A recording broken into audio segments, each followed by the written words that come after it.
আমাদের পুরো হায়াতের মধ্যে যৌবনকালটা যেমন গুরুত্বপূর্ণ, একটা পুরো বছরের মধ্যে রমজান মাসটা তত গুরুত্বপূর্ণ। আমি কি বোঝাতে পারছি? আমাদের পুরো জীবনে আমাদের যৌবনকালটা যত গুরুত্বপূর্ণ, একটা বছরের মধ্যে রমাদান মাসটা তার চেয়েও বেশি গুরুত্বপূর্ণ।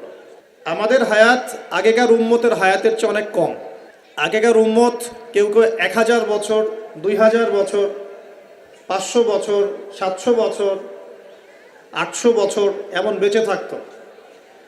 নূহ আলাইহিস সালাম শুধুমাত্র 950 বছর মানুষকে দাওয়াতই দিয়েছেন, বলেন সুবহানাল্লাহ। শুধুমাত্র 950 বছর মানুষকে দ্বীনের দাওয়াতই দিয়েছেন কোন নবী? নূহ আলাইহিস সালাম। আর বনু ইসরাইলের লোকজন কেউ 1000 বছর পর্যন্ত বেঁচে থাকতো। তো সেই হিসেবে তো আমাদের হায়াত অনেক কম। কথা ঠিক না? ঠিক না বেঠিক? এই কম হায়াতকে মূল্যায়ন করে কিভাবে আল্লাহর সন্তুষ্টি অর্জন করব, এই কারণে আল্লাহ পাক আমাদেরকে কিছু ফজিলতের সময়, মাস এবং দিন দিয়েছেন। কিছু ফজিলতের সময়, ফজিলতের মাস, ফজিলতের দিন দিয়েছেন, যাতে করে অল্প সময়ের মধ্যে আমরা বেশি নেকি অর্জন করতে পারি, আলহামদুলিল্লাহ। ঠিক সেরকম একটা অনবদ্য মাস হচ্ছে কি ভাই? রমাদান। প্রশ্ন হচ্ছে, রমাদান মাসের রোজা ফরজ হলো কবে থেকে? উত্তর কে দিতে পারবেন? দেখি অডিয়েন্সের মধ্যে। আলেম ওলামা না, মেরাজ থেকে না, উত্তর ভুল। অডিয়েন্সের মধ্যে কে বলতে পারবেন রমজান মাসের রোজা কবে ফরজ করা হয়েছে? আজকে বাংলাদেশের সাথে কে ক্রিকেট খেললো?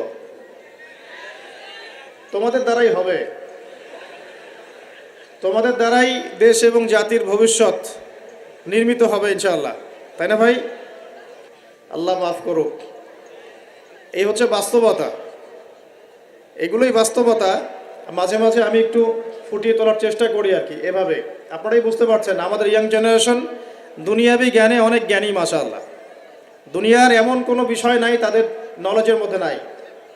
কখন কোন সফটওয়্যার নাজিল তৈরি হলো আর কি, কখন কোন সফটওয়্যার তৈরি হলো, কোন অ্যাপস চলে আসলো প্লে স্টোরে, কোন ইন্টারনেটের সাইটে কি পাওয়া যায়, হ্যাঁ, কোন বাইক নতুন নামলো মার্কেটে, কোন ফোন আপডেটেড ফোন কোনটা, ভার্সন কি, কোন কোম্পানির, এভরি সিঙ্গেল থিং যেটা এই দুনিয়ার জ্ঞানের সাথে সম্পৃক্ত, আমাদের যুব সমাজ সবার আগে এর খবর পেয়ে যায়, আলহামদুলিল্লাহ।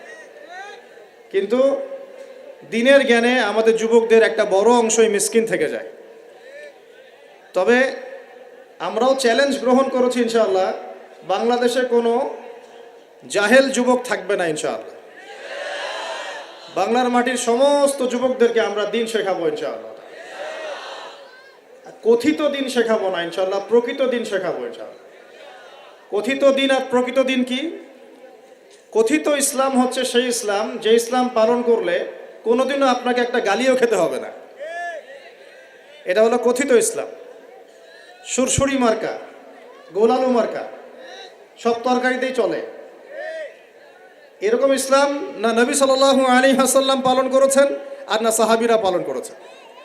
আমাদের নবীজিকে মানুষ সারা জীবনে 15টা গালি দিয়েছে। কয়টা গালি? নবী সাল্লাল্লাহু আলাইহি ওয়াসাল্লামের চেয়ে ভদ্র কোনো মানুষ আছে? নম্র কোনো মানুষ হয়? তিনি পুরো মানব জাতির জন্য নিজের জীবনটা বিলিয়ে দিলেন। নবী হওয়ার পরে শান্তিতে ঘুমাতেনও না, রাতের একটা অল্প অংশ ঘুমাতেন, আবার উঠে নামাজ পড়তেন। উম্মতের জন্য অবর্ণনীয় কষ্ট সহ্য করেছেন। তো সেই মানুষটাকে মানুষ কেন 15টা গালি দিল?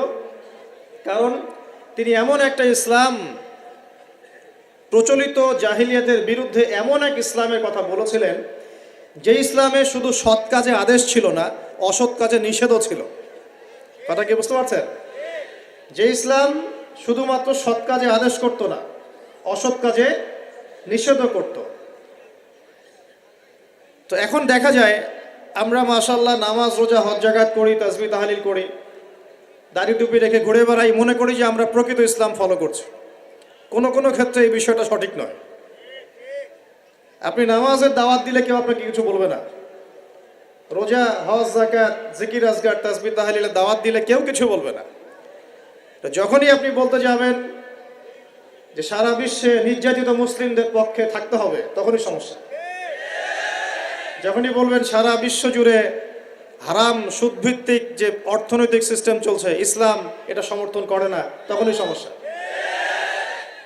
যখন আপনি বলবেন যে আল্লাহ পাকের এই জমিন, আল্লাহ পাকের এই পৃথিবী, আল্লাহ পাকের আকাশ, আল্লাহ পাকের মহাবিশ্ব, এই পুরো মহাবিশ্বে শুধু আল্লাহ পাকের সার্বভৌমত্ব চলবে, আর কারো চলবে না, তখনই সমস্যা। যখন আপনি সৎ কাজের পাশাপাশি অসৎ কাজেও নিষেধ করবেন, তখনই কিন্তু সমস্যা, তখনই আপনাকে মানুষ গালি দিবে। নবী সাল্লাল্লাহু আলাইহি ওয়াসাল্লামকে মানুষ শুধু গালি দিয়েছে এমন নয়, তাকে সারা জীবনে 13 বার হত্যা করার চেষ্টা করা হয়েছে। কতবার? বিস্তারিত জানতে পড়ুন আল্লামা সফিউর রহমান মোবারকপুরী রাহিমাহুল্লাহ তার লিখিত একটি অনবদ্য বই আর রাহিকুল মাখতুম, নাম শুনেছেন? এই বইটা পড়লেই বুঝতে পারবেন। 1182টা বইয়ের মধ্যে প্রথম স্থান অধিকারী বই। আর আমি যদি কোনো কিছুকে রেফার করি, আমি অলওয়েজ ট্রাই করি সবচেয়ে বেস্ট আপনাদেরকে বলার জন্য। অনেক সিরাতের বই আছে, আমি সেগুলোর নাম কিন্তু বলিনি। এটার নাম কেন বললাম? কারণ এটা হচ্ছে 1182টা বইয়ের মধ্যে প্রথম স্থান অধিকারী বই। পড়ে দেখতে পারেন রাসূল সাল্লাল্লাহু আলাইহি ওয়াসাল্লাম এত নম্র ভদ্র মানুষ হওয়া সত্ত্বেও কেন মানুষ তাকে এত গালি দিল, এত হত্যা করার চেষ্টা করল। উত্তর একটাই, তিনি কথিত ইসলামের কথা বলেন নাই, প্রকৃত ইসলামের কথা বলেছেন। তিনি এমন এক কালিমা লা ইলাহা ইল্লাল্লাহের কথা বলেছেন যে আল্লাহ রাব্বুল আলামিন ছাড়া আর কিছুই চলবে না। আল্লাহ রাব্বুল আলামিন ছাড়া আর কিছুই চলবে না। আমার জীবনের ইন্না সলাতি ওয়া নুসুকি ওয়া মাহইয়ায়া ওয়া মামাতি লিল্লাহি রাব্বিল আলামিন, আমার নামাজ, আমার কুরবানি, আমার স্যাক্রিফাইস, আমার জীবন, আমার মরণ, মানে এর মধ্যে সব কিছু ইনক্লুডেড। আমার নামাজ, আমার যাকাত, আমার তাসবিহ তাহলিল, আমার জিকির আজগার, আমার কোরআন তেলাওয়াত, আমার হজ উমরা, আমার দাওয়াত, আমার দিনের প্রচার প্রসার, দিনের মেহনত, আমার পরিবার, আমার সন্তান, আমার ব্যবসা, আমার অর্থনৈতিক সেক্টর, যত কিছু আছে, আমার জীবনে যা কিছু আছে সব কার জন্যে? এটাই লা ইলাহা ইল্লাল্লাহ, যেটা কিছু অংশ মানুষ এখন মানে, কিছু অংশ মানে না। দেখবেন, রাগ না করলে দেখাই। বহু মানুষ আছেন এই রমজান মাসেই ব্যবসা করবেন, তারাবিও পড়বেন, ব্যবসাও করবেন, রোজাও রাখবেন, কিন্তু রোজা রেখেও আপনারা মাপে কম দিবেন। এমন ব্যবসায় নাই? পণ্যে ভেজাল দিবেন, টাটকা পণ্য বলে বাসি খাওয়াই দিবেন, 3 দিনের বাসি তেল দিয়ে রান্না করে বলবেন টাটকা ফ্রেশ। বহু মানুষ আছে এরকম, এদের সংখ্যা কিন্তু কম নয়, আমাদের সমাজেই তারা থাকেন, কিন্তু তারা কিন্তু রোজাও রাখবে, আবার তারাবির নামাজও পড়বে। এখন তার মানে তার চিন্তা ভাবনা কেমন? তার চিন্তা ভাবনা হচ্ছে লা ইলাহা ইল্লাল্লাহ মুহাম্মাদুর রাসূলুল্লাহ মসজিদে আছে, ব্যবসায়িক ক্ষেত্রে নাই। এটা কি ঠিক? নাকি লা ইলাহা ইল্লাল্লাহ সবখানে থাকবে? বহু মানুষ দেখা যায় মসজিদে 5 ওয়াক্ত নামাজ পড়েন, মসজিদে নামাজ পড়েন, কপালে সেজদার দাগ আছে, পায়ের মধ্যে সেজদার দাগ আছে। এমন অনেক মানুষই নামাজও পড়েন, কিন্তু অর্থনৈতিক জীবনে আবার সুদও খান। আছে কি নাই? XYZ যে কেউ হতে পারে, যে কেউ হতে পারে। তো এখানে তার থিঙ্কিংসটা কি, তার আদর্শ দর্শনটা কি, তার ফিলোসফি কি? তার দর্শন হচ্ছে লা ইলাহা ইল্লাল্লাহ মসজিদে আছে, আমার চাকুরি এবং ইকোনমিক সেকশনে লা ইলাহা ইল্লাল্লাহ পরোয়া করি না আমি, নাউজুবিল্লাহ। আবার বহু মানুষ সমাজের মধ্যে কাজ করেন, এখানে তারা লা ইলাহা ইল্লাল্লাহকে পাত্তা দিচ্ছেন না, নিজের মনে যেটা ভালো মনে হয় সেটাই করছেন, নিজের মনে যেটা খারাপ মনে হয় সেটাই করছেন। তো ভালো খারাপ, ন্যায় অন্যায়, হক বাতিল চূড়ান্ত করবে কে? আল্লাহ পাক যেটাকে ন্যায় বলেছেন সেটাই ন্যায়, আল্লাহ পাক যেটাকে অন্যায় বলেছেন সেটাই অন্যায়, আল্লাহ যেটাকে হক বলবেন সেটাই হক, আল্লাহ যেটাকে বাতিল বলবেন সেটাই কি? এই বিষয়টা কি মানতে আমাদের আপত্তি আছে? তো আমি একটা কথার দিকে ফোকাস করছিলাম যে দেখুন, ন্যায় অন্যায়, হক বাতিল, সত্য মিথ্যা কে নির্ধারণ করবে? আমাদের কাছে যেটা ভালো মনে হয় সেটাই সবসময় ভালো নয়, আল্লাহর কাছে যা ভালো মনে হবে সেটাই ভালো, আল্লাহর কাছে যেটা খারাপ সেটাই খারাপ, রাসূলের কাছে যা ভালো সেটাই ভালো, রাসূল যাকে খারাপ বলেছেন সেটা কি? খারাপ। সিম্পল, এই জিনিসটা চিন্তা করলেই ব্যাস আত্মসমর্পণ করা সহজ হবে ইনশাআল্লাহ। এখন আল্লাহ রাব্বুল আলামিন আমাদেরকে এই দিন ইসলাম দিয়েছেন। দিন ইসলামের ভিত্তি কি? কোরআন এবং হাদিস। ইসলামের ভিত্তি কি? কোরআন এবং হাদিস। নবী সাল্লাল্লাহু আলাইহি ওয়াসাল্লাম বিদায় হজের ভাষণে বলে গেছেন, তারাকতু ফিকুম আমরাইন, আমি তোমাদের মাঝে ছেড়ে গেলাম দুটো বস্তু। কয়টা বস্তু ভাই? লান তাদিল্লু মা তামাসসাকতুম বিহিমা, তোমরা কোনোদিন পথভ্রষ্ট হবে না যতদিন পর্যন্ত এই দুটোকে আঁকড়ে ধরে থাকবে। এক, কিতাব আল্লাহ, আল্লাহর কিতাব মানে আল কোরআন, ওয়া সুন্নতি নবীহি, এবং তার নবীর সুন্নাত মানে হাদিস। কোরআন এবং সুন্নাহ নবী সাল্লাল্লাহু আলাইহি ওয়াসাল্লাম রেখে গেলেন, আমাদেরকে বললেন দুটোকে শক্ত করে আঁকড়ে ধরে থাকতে। অন্য হাদিসে নবীজি বলছেন মারির দাঁত দিয়ে কামড়ে ধরে থাকবে। মারির দাঁত দিয়ে কামড়ে ধরবে, কারণ সামনের দাঁত দিয়ে কিছু কামড়ে ধরলে টান দিলে বের হয়ে আসে, মারির দাঁত দিয়ে কামড়ে ধরলে অত সহজে টান দিলে বের হবে না। তো নবীজি বলছেন কোরআন এবং সুন্নাহকে মারির দাঁত দিয়ে কামড়ে ধরে থাকবে। এখন আমরা যে বিষয় থেকে এখানে আসলাম, যে আল্লাহ রাব্বুল আলামিন আমাদেরকে যে পুরো জীবন দিয়েছেন, এই জীবনের মধ্যে যৌবন যত গুরুত্বপূর্ণ, আমাদের পুরো বছরের মধ্যে রমজান মাস কিন্তু তার চাইতে বেশি গুরুত্বপূর্ণ। রমাদানের সওম ফরজ হয়েছে দ্বিতীয় হিজরিতে। কত হিজরি ভাই? দ্বিতীয় হিজরি আবার কি? আল্লাহর নবীর নবুয়ত জীবন 23 বছর। কত বছর? এই 23 বছরের প্রথম 13 বছর তিনি ছিলেন মক্কায়। কোথায়? পরের 10 বছর ছিলেন কোথায়? মদিনায়। এই যে মদিনায় হিজরত করলেন তিনি, হিজরত মানে স্থানান্তরিত হলেন, এই হিজরতের প্রথম বছরটাকে বলা হয় প্রথম হিজরি, হিজরতের দ্বিতীয় বছরটাকে বলা হয় দ্বিতীয় হিজরি। এই দ্বিতীয় হিজরিতে আল্লাহ রাব্বুল আলামিন রমজান মাসের রোজাটা ফরজ করেছেন। তার আগে কি ফরজ ছিল তাহলে? তার আগে ফরজ ছিল আশুরার রোজা। কিসের রোজা? আশুরা রোজার নাম শুনেছেন তো? কোনটা? হ্যাঁ হ্যাঁ, যেদিনে মূসা আলাইহিস সালাম এবং বনু ইসরাইলকে আল্লাহ পাক ফেরাউনের বাহিনী থেকে নাজাত দিয়েছে, এটা না? আচ্ছা, এটা আগে ফরজিয়াতের পর্যায়ে ছিল। যখন রমাদানের সওম ফরজ করা হয় তখন এটা নফল হয়ে গেল, এবং গুরুত্বপূর্ণ নফল। এখন দ্বিতীয় হিজরিতে শুধুমাত্র রোজাই কিন্তু ফরজ হয়নি, আরো দুইটা জিনিস হয়েছে যেটা অনেকে আলোচনায় নিয়ে আসেন না। দ্বিতীয় হিজরিতে 3টা জিনিস আমরা পেয়েছি। কয়টা ভাই? 3টা। এক, আগে আমরা নামাজ পড়তাম বাইতুল মাকদাস বা বাইতুল মাকদিস, ওই যে জেরুজালেম, সেদিকে মুখ করে নামাজ পড়তাম। ওইটা ছিল আমাদের কেবলা। কেন কেবলা ছিল? কারণ সমস্ত আম্বিয়া কেরামের বেশিরভাগই সেখানে এসেছেন, এবং সেখান থেকে নবী সাল্লাল্লাহু আলাইহি ওয়াসাল্লামকে মেরাজে নিয়ে যাওয়া হয়েছে, এবং ওই জায়গাটা বরকতময়। আমাদের প্রথম কেবলা ছিল বাইতুল মাকদিস। মুহাম্মদ সাল্লাল্লাহু আলাইহি ওয়াসাল্লামকে দেখেও চিনল না, মদিনায় পেয়েও তার দ্বীন ইসলাম কবুল করলো না, তাকে শেষ নবী বলে স্বীকার করলো না।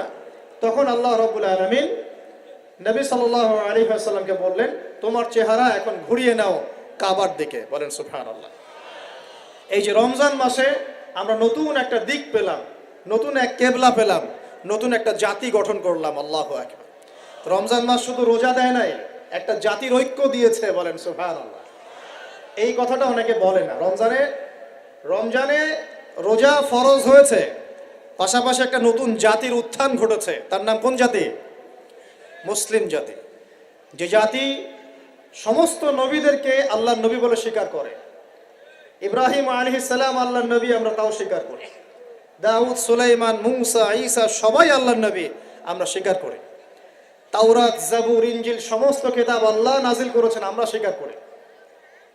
তবে আমরা বিশ্বাস করি এই কিতাব এবং রাসূলগণ একটা নির্দিষ্ট সময়, নির্দিষ্ট গোত্রের জন্য প্রযোজ্য ছিলেন।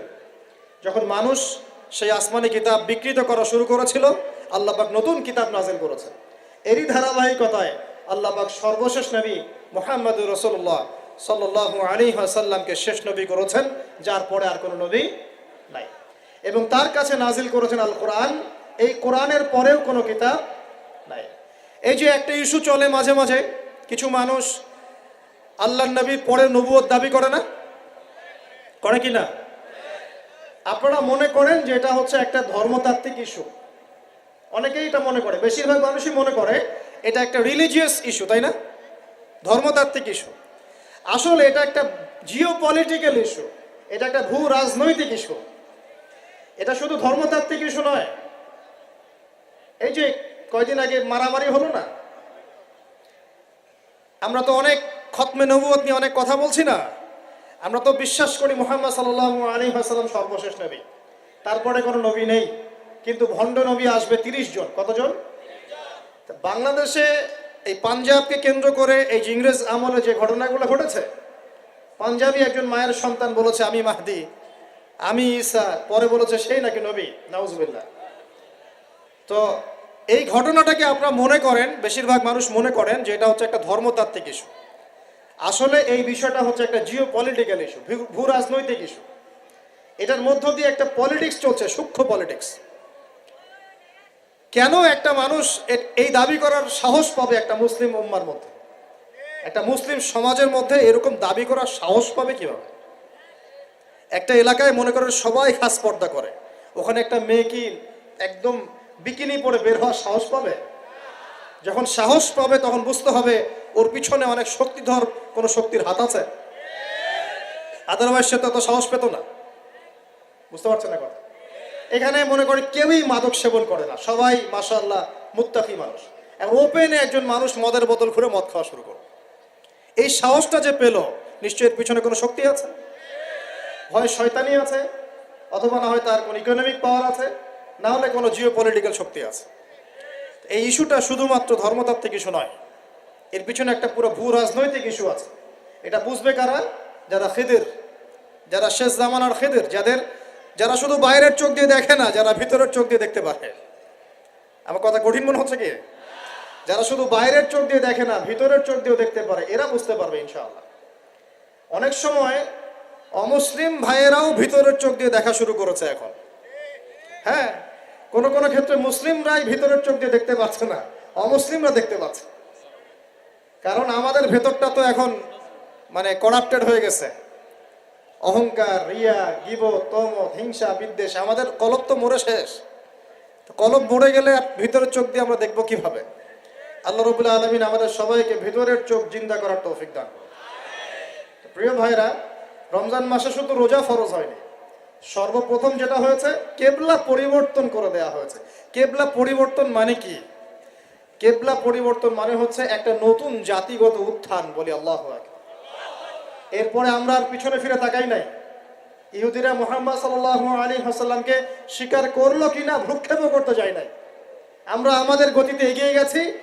মাত্র 10 থেকে 12 বছরের মধ্যেই, 12 বছর না, মাত্র 8 থেকে 10 বছরের মধ্যেই যেই মক্কা থেকে আমরা বিতাড়িত হয়ে মদিনায় গিয়েছিলাম, সেই মক্কা আবার দখল করেছে আলহামদুলিল্লাহ। শুধু সেই মক্কাই নয়, ওই মক্কা থেকে আমরা প্রায় অর্ধেক বিশ্ব শাসন করেছি আলহামদুলিল্লাহ। কেবলা পরিবর্তন মানে নতুন এক জাতির উত্থান। আমরা কি রমজানে জাতিগত উত্থান দেখতে পারবো ইনশাআল্লাহ? তো একটা জাতি কখন উন্নতি করবে? যখন জাতির জনগণ ভিতর থেকে মুত্তাকি হবে, আমরা ভিতর থেকে নামাজি হব, আল্লাহওয়ালা হব, আমানতদার হব, সৎ হব, আমরা হারাম ছেড়ে দিব, দুর্নীতি ছেড়ে দিব, অন্যের ক্ষতি করব না, একটা সম্প্রীতির সমাজ গড়ব, তখন না আমরা ইনশাআল্লাহ উত্থান করব, নাকি ভাই? যদি আমরা একে অপরের সাথে হানাহানি, মারামারি, কাটাকাটি করি, হিংসা, বিদ্বেষ, গীবত, তহমত, হারাম খাই, মাপে কম দেই, দুর্নীতি করি, অন্যের ক্ষতি করি, হ্যাঁ, হত্যা, রাহাজানি, ছিনতাই, এগুলোতে লিপ্ত থাকি, এই জাতিকে উন্নতি করতে পারবে ভাই?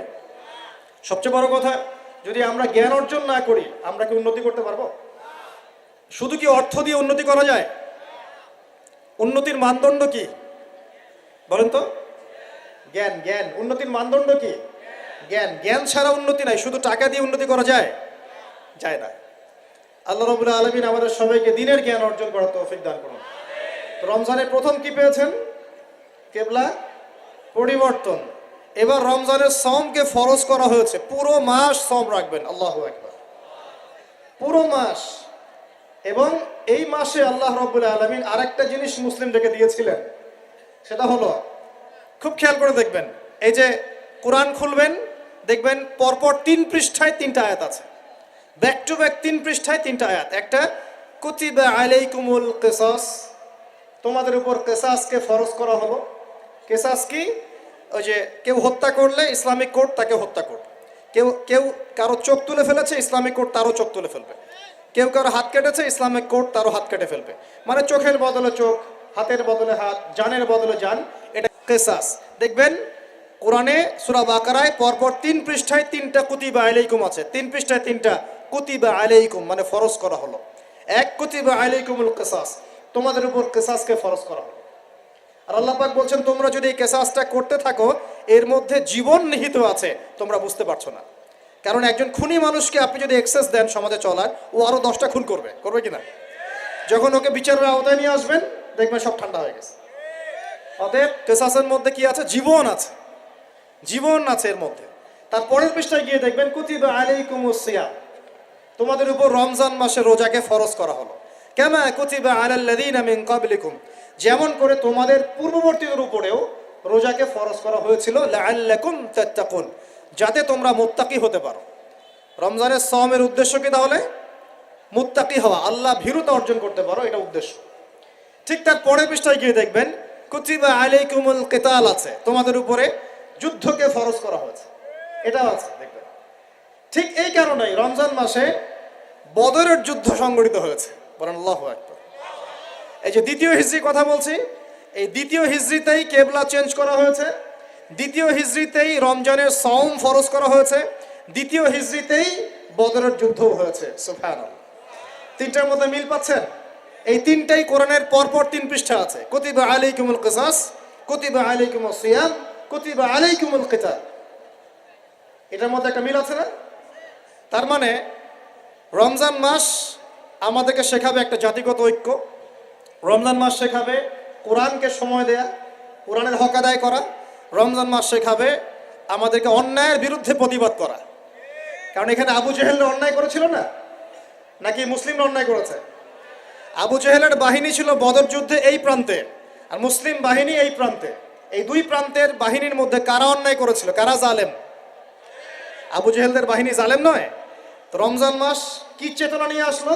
জালেমের বিরুদ্ধে দাঁড়িয়ে যাওয়ার চেতনা নিয়ে আসলো। কথা কি বুঝতে পারছেন? এখন আমরা কিন্তু ব্যক্তিগতভাবে আগে সবাই জালেম হয়ে গেছে, তাই না? আমরা সবাই জালেম না? সবাই আমরা দোয়া করি কি, রব্বানা যালামনা আনফুসানা, আল্লাহ আমরা আমাদের নফসের উপর জুলুম করেছি। নামাজে কি পড়ি? আল্লাহুম্মা ইন্নী যালামতু নাফসি, আল্লাহ আমি আমার নফসের উপর জুলুম করেছি। তার মানে প্রথম আমি নিজেই তো জালেম। আমরা সবাই জালেম, আমরা সবাই নিজেদের নফসের উপর জুলুম করেছি। নামাজ পড়ি নাই, যাকাত দেই নাই, দান সদকা করি না, কোরআন তেলাওয়াত করি না, তাসবিহ তাহলিল করি না, পর্দা করি না, হালাল খাই না, অন্যের ক্ষতি করি, সুদ খাই, ঘুষ খাই, জেনা করি, হ্যাঁ মিথ্যা কথা বলি, গীবত করি, তহমত, কত অন্যায় পাপে লিপ্ত আছে। আমরা কি জুলুম করি নাই? তাহলে রমজান মাসের চেতনা হবে নিজের উপর আগে কাজ করা, নিজের নফসের উপর কাজ করা, নিজে যদি জালেম হয়ে থাকে এই জুলুম থেকে নিজেকে বের করে নিয়ে আসা। তাহলে প্রথম শিক্ষা কি ভাই? আগে আমরা নিজের নফসের উপর দেখব আমরা কি জুলুম করেছি নিজের নফসের উপরে। রমজান জালেমের বিরুদ্ধে দাঁড়ানোর মাস, আর সর্বপ্রথম জুলুম করেছে আমি আমার নফসের উপরে। আল্লাহ আমাদেরকে নফসকে সংশোধন করার তৌফিক দান করুন। এরপর দেখবো পরিবারে জুলুম আছে কিনা, পরিবারে আল্লাহ এবং রাসূলের বিধানের এগেনস্টে আমরা কেউ চলি কিনা। যদি চলে এখানে সংশোধন করতে হবে, রমজান মাস এই শিক্ষা দিবে।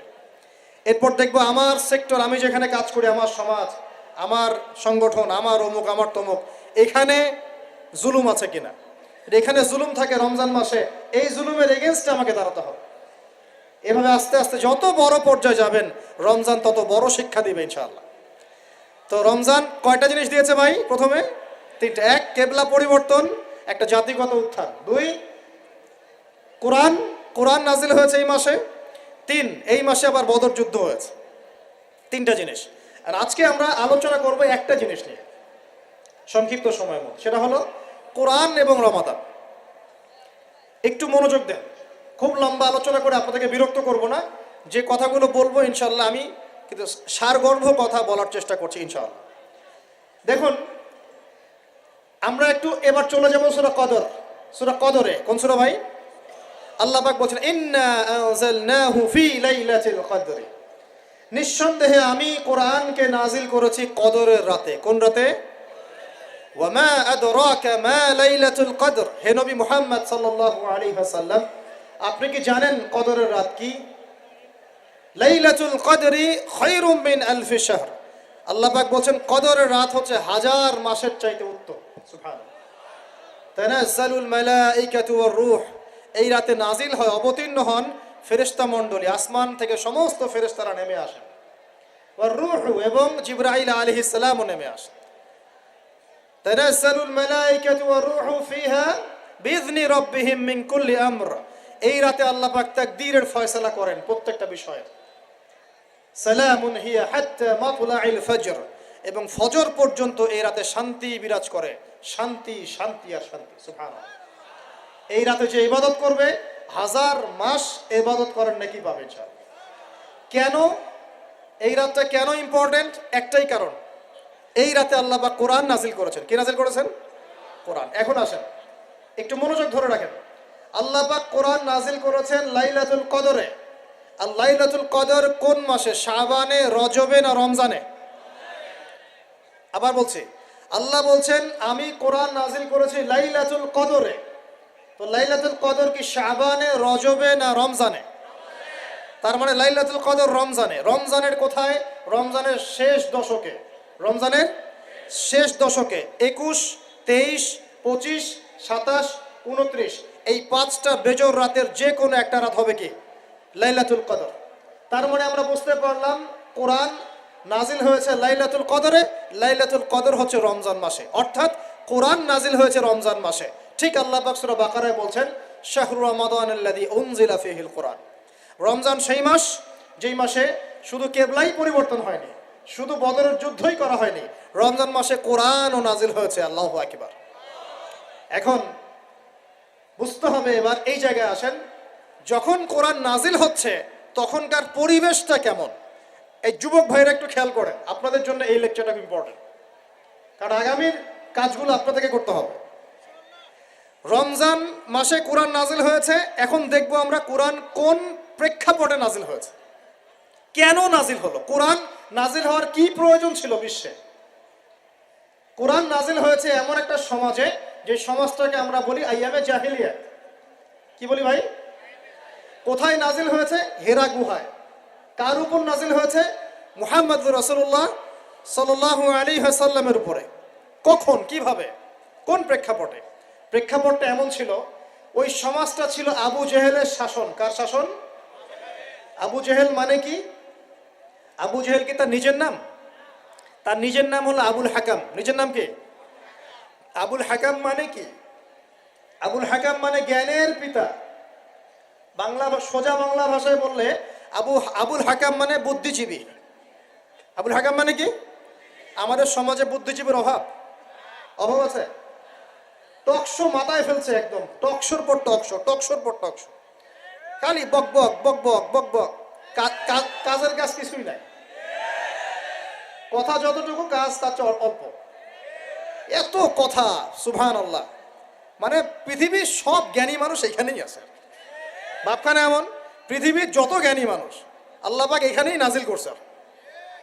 আবুল হাকাম, তার নাম আবুল হাকাম, জ্ঞানের পিতা। কার নাম? আবুল হাকাম।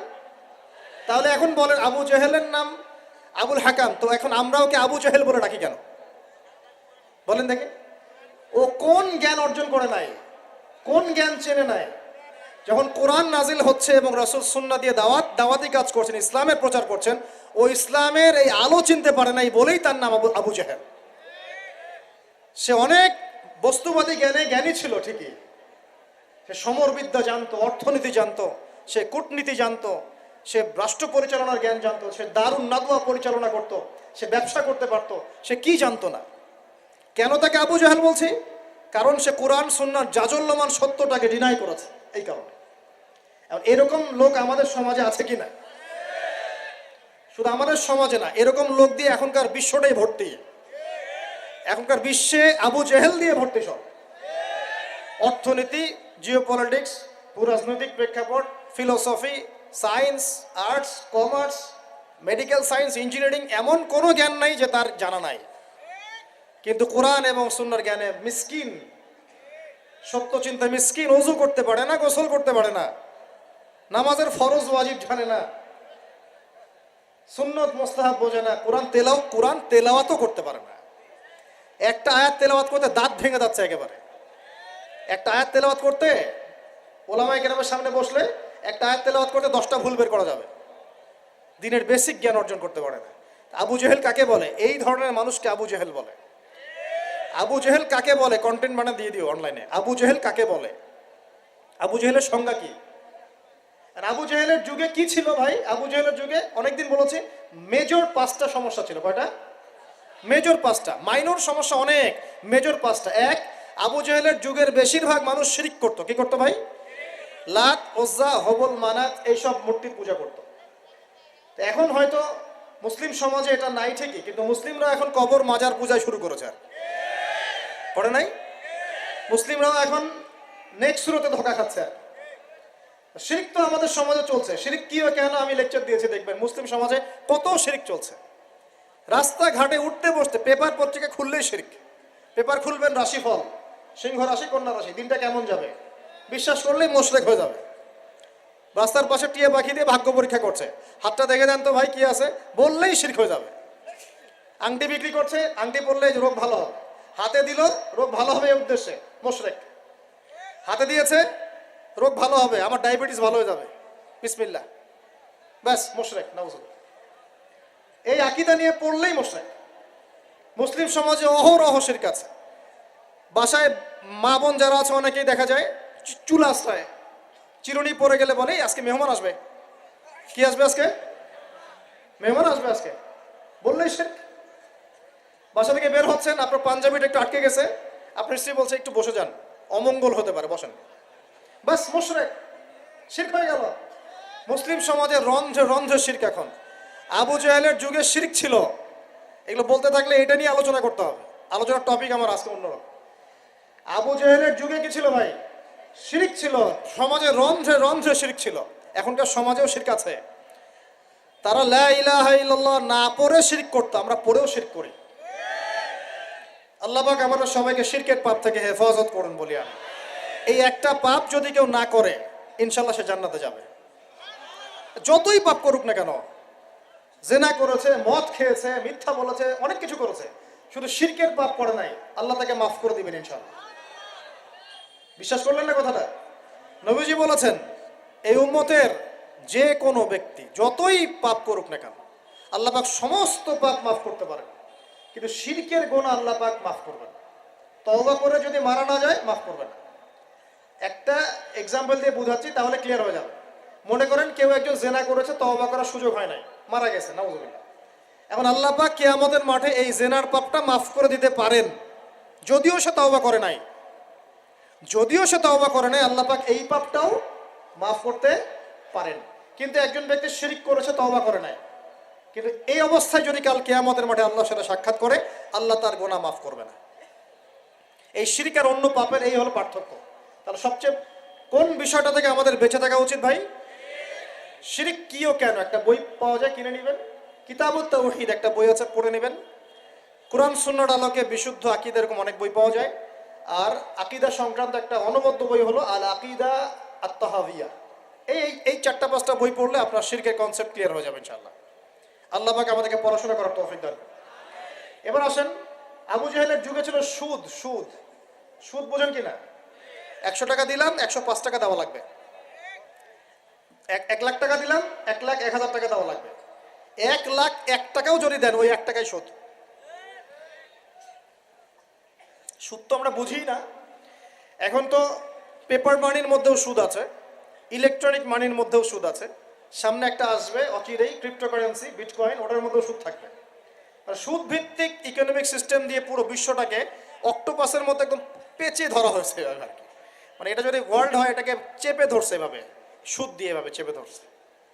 আপনি বেরিয়ে হইতে পারবেন না এখান থেকে, বের হতে পারবেন না এখান থেকে।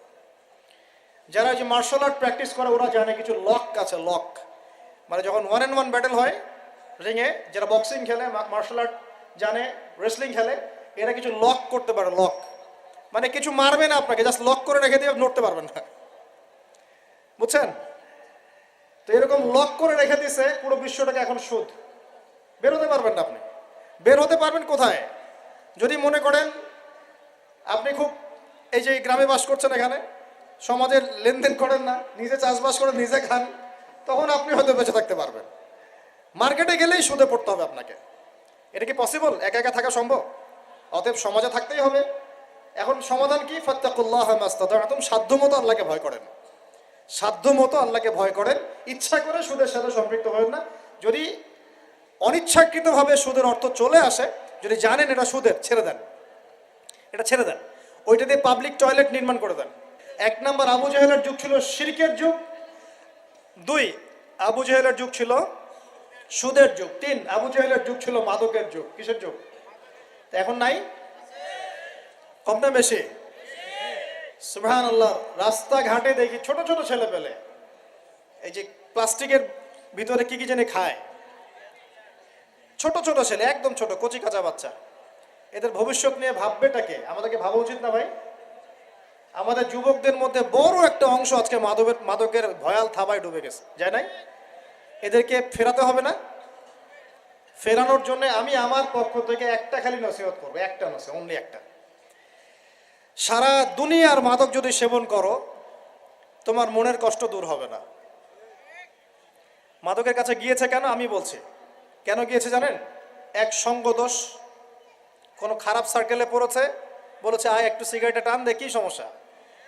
ও একদিন টান দেওয়া শুরু করেছে, পরে আস্তে আস্তে আস্তে আস্তে অভ্যস্ত হয়ে গেছে। আমরা ছোটবেলায় তাবলিগ জামাতে যেতাম, এই মসজিদ ওই মসজিদ, তো দেখতাম সেখানে আমাদের যে মানে কাফেলা থাকতো, সেখানে কিন্তু 2-1 জন স্মোকারও চলে যায় মাঝে মাঝে, যায় না? সেহেরি করেছি আমরা, সেহেরি করার পরে আমাদের এক বড় ভাই কি সেই নেশা, আমার সিগারেট কোথায়, আমি এখন কি খাবো, আমার সিগারেট কোথায়? তাবলিগ জামাতে। তারপরে মাশাআল্লাহ উনি তাবলিগ জামাতে গিয়ে আলহামদুলিল্লাহ এখন আল্লাহর ওলি হয়ে গেছে মাশাআল্লাহ। মানুষ এরকম মানুষ আছে না, সিগারেটের চেইন স্মোকার, নেশা।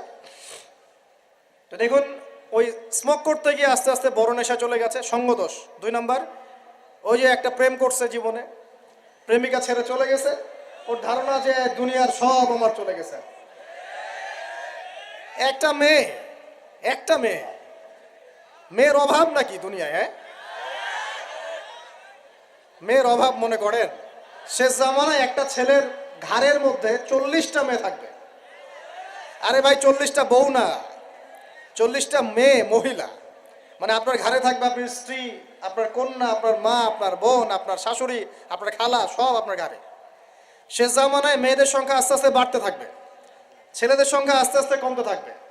যুদ্ধ বিগ্রহ বেশি হবে, মানুষ, ছেলে মানুষ একটু বেশি মারা যায় না, বাইরে চলাফেরা বেশি করে, অ্যাক্সিডেন্ট আছে, রোড অ্যাক্সিডেন্ট, এই সেই, যুদ্ধ বিগ্রহ। এমনি গড়াইও ছেলেদের কম, আর ছেলেদের জন্মহার কিন্তু মেয়েদের চেয়ে কম, কারণ শিশু ছেলে মারা যায় বেশি, মেয়েরা মারা যায় কম। তো ছেলেরা এমনিতেই সংখ্যায় কম হবে, আর শেষ জামানায় মেয়েদের সংখ্যা আরো বেশি বাড়তে থাকবে। তো একটা মেয়ে চলে গেছে, ব্যাস আপনি জীবনটা নষ্ট করে ফেললেন, কি হয়েছে? আর এগুলো কিন্তু কোনো ভালোবাসা না, এগুলো হচ্ছে একটা আবেগ। এটার নাম কি ভাই?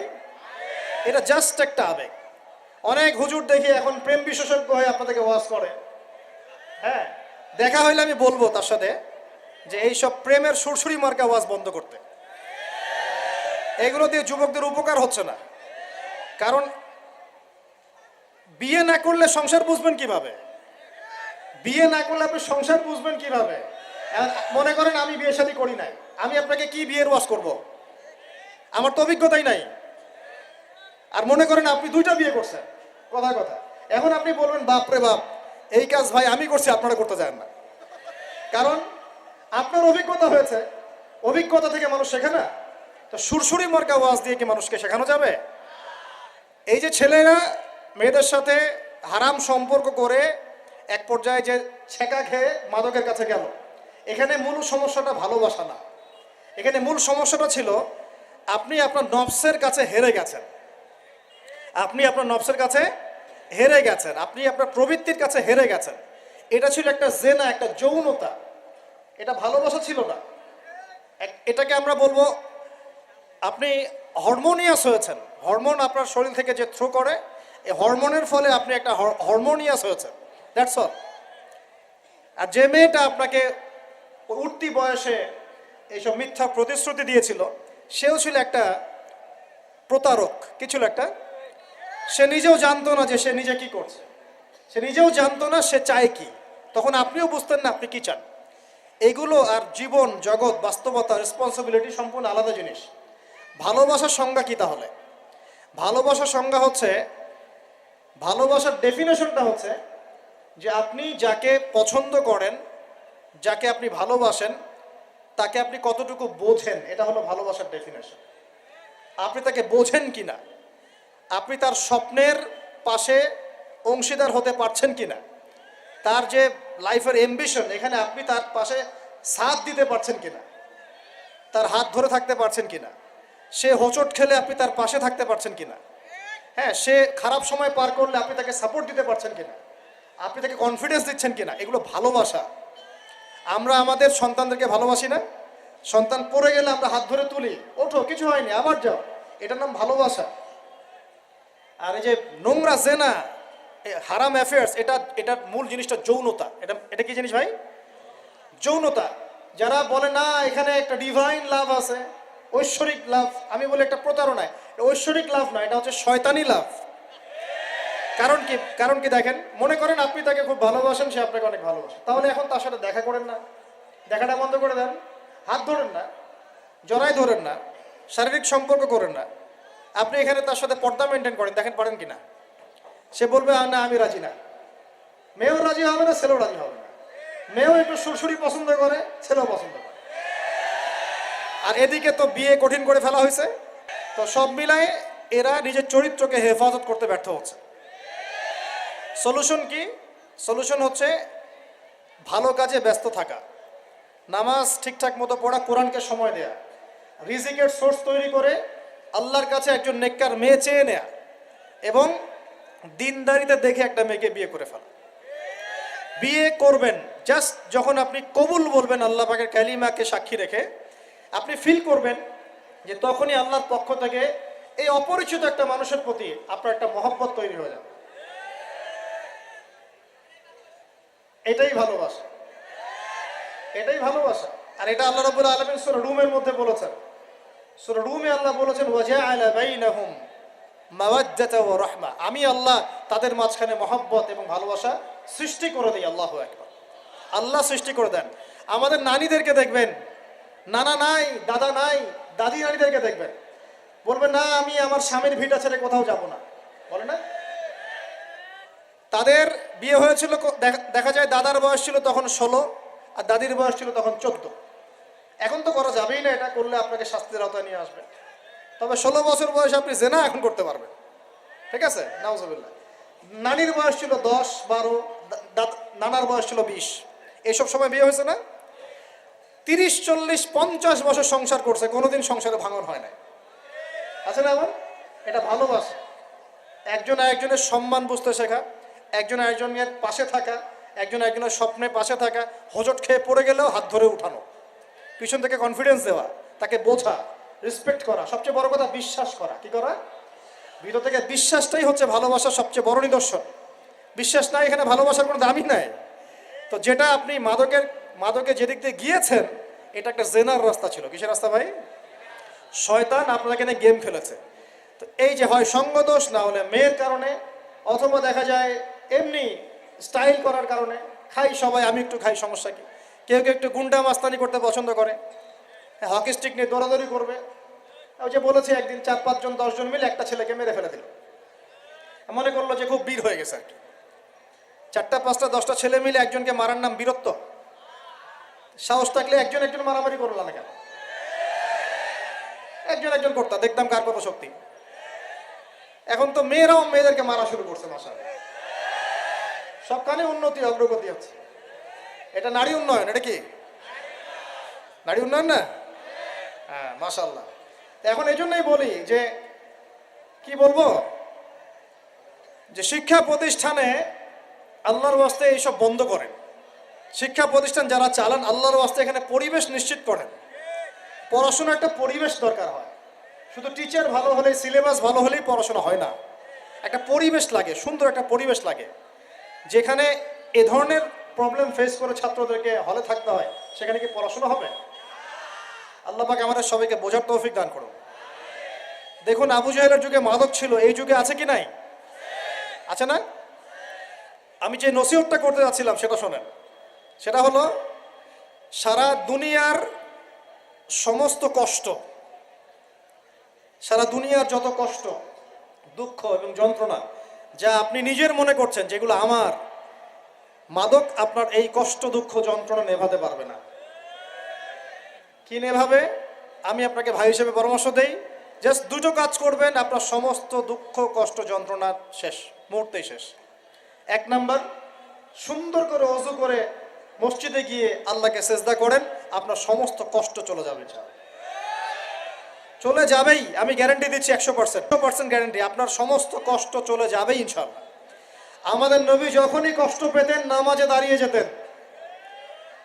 তুমি কষ্ট পেলে ব্যঞ্জন ধরাও।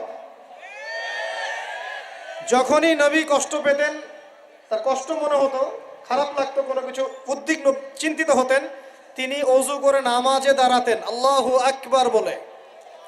আর তুমি গ্যাস লাইটার বের করেই ব্যাস ধরিয়ে টান দেওয়া শুরু করো। অনেস্টলি বলেন দেখি, ওটা টানলে কি কষ্ট কমে? কষ্ট কমে না? পারে, আরো বাড়বে। যত আপনি জিয়ে রাখবেন তত বাড়বে। একটা মজার কথা বলে আমি আস্তে আস্তে শেষের দিকে যাব, আলোচনা কিন্তু আর লম্বা হবে না, রমাজান দিয়ে শেষ করবো। শোনেন, এক ব্যক্তি খুব বেশি কাঁদে, তো ওই ব্যক্তির সামনে গিয়ে একজন একটা কৌতুক বলছে, কৌতুকটা বলছে, সে ব্যক্তি বলছে আমি এই কৌতুক বহুদিন শুনছি, এই কৌতুক শুনে আমি অনেকদিন হাসছি, একই কৌতুক কতবার আমাকে শোনাও। তখন সেই ব্যক্তি বলছে, দ্বিতীয় ব্যক্তি, যে একটা কৌতুক শুনে যদি তুমি বারবার হাসতে না পারো, তাহলে একই দুঃখের কথা মনে করে বারবার কাঁদো কেন? কথা বুঝতে পারছেন না? ঘটনা তো গন, কে শেষ, ওটা আমার জীবন থেকে ওভার। ওর সাথে আপনার অতীতের সাথে আপনার এখনকার কি সম্পর্ক? এখনকার আপনি নতুন মানুষ এবং সেটা গন, কেস শেষ। অতএব মাদক আপনাকে সুখ দিবে না। সেজদা, অজু করে সেজদা মানে নামাজ, এবং দুই সবচেয়ে আমার সবচেয়ে ফেভারিট জিনিস, সেটা হলো আল কোরআন তেলাওয়াত। আল কোরআন অর্থ বোঝেন চাই নাই বোঝেন, আপনি তেলাওয়াত করতে থাকেন, মনের সব কষ্ট চলে যাবে ইনশাআল্লাহ। এমন একটা শান্তি ফিল করবেন, এই শান্তির কথা যদি ওই যে পশ্চিমারা জানতো না, তাহলে এখানেই বোম মারা শুরু করতো আর কি। কথা বুঝতে পারছেন? আল্লাহ আমাদেরকে বোঝার তৌফিক দান করুন। এক নাম্বার সবক, আবু জেহেলের যুগে কি ছিল ভাই? শিরক। আবু জেহেলের যুগে 2 নাম্বার কি ছিল ভাই? সুদ। 3 নাম্বার কি ছিল ভাই? 4 নাম্বার ছিল মেয়েদের অবমাননা। এটা আমাদের এখানে নাই। এটা নিয়ে আজকে আর কথা বলতে পারতেছি না, রুচি নাই, সময় নাই। সমাজের রন্ধ্রে রন্ধ্রে এখন মেয়েদের উপর নির্যাতন না, ধর্ষণ, জেনা, ব্যভিচার, পরকীয়া বাড়ছে না, বেহায়াপনা বাড়ছে না, ওই যে ছেলেদের পোশাক পরে মেয়েরা ঘুরছে না, নোংরামি ফাহেসা কাজ বাড়ছে না। এই কারণেই তো ভূমিকম্প আসবে। এই কারণে কি আসবে? ভূমিকম্প আসবে, তো আমি তো জানি আসবে ইনশাআল্লাহ। কবে আসবে সেটা জানি না, কিন্তু যে পাপগুলোর কারণে এগুলো আসে এটা দেখা যাচ্ছে। আল্লাহ আমাদেরকে হেফাজত করুন বলি আমিন। নারীর অবমাননা সমাজের রন্ধ্রে রন্ধ্রে এখন। পাঁচ, একটা কথা বলি, অনেক সময় দাড়ি টুপি নিয়েও আমরা মেয়েদেরকে ঠকাচ্ছি। দাড়ি টুপি নিয়েও মেয়েদের সম্পত্তির অধিকার দিচ্ছি না, বোনের অধিকার দিচ্ছি না, মায়ের অধিকার দিচ্ছি না, স্ত্রীর অধিকার দিচ্ছি না। এগুলোও চলবে না। অন্যায় অন্যায়, সব ক্ষেত্রেই অন্যায়। 5 নাম্বার, আবু জেহেলের যুগের মধ্যে ভাই গোত্রীয় হানাহানি, মারামারি, কাটাকাটি ছিল। আমাদের সমাজে নাই? বিশ্বের মধ্যে নাই? পলিটিক্যাল অঙ্গনে নাই? সমাজের মধ্যে নাই? ধর্মের মধ্যে নাই? এখন তো মসজিদও মারামারি করতেছে, তাই না? মাসআলা নিয়ে ঝগড়া করে আমি দেখেছি মসজিদেও মানুষ মার্ডার হয়েছে।